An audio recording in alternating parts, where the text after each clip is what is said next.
ఇక ఖమ్మం పత్తి మార్కెట్లో బీఆర్ఎస్ నాయకులు ఆందోళన చేపట్టారు.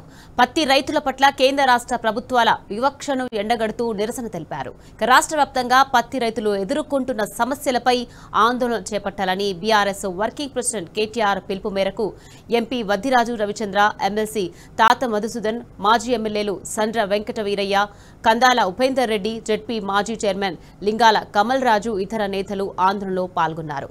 రైతుల సమస్యలు పరిష్కరించాలని డిమాండ్ చేశారు. కేంద్ర రాష్ట్ర ప్రభుత్వాలు వెంటనే స్పందించి పత్తి కొనుగోళ్లు చేపట్టాలని డిమాండ్ చేశారు.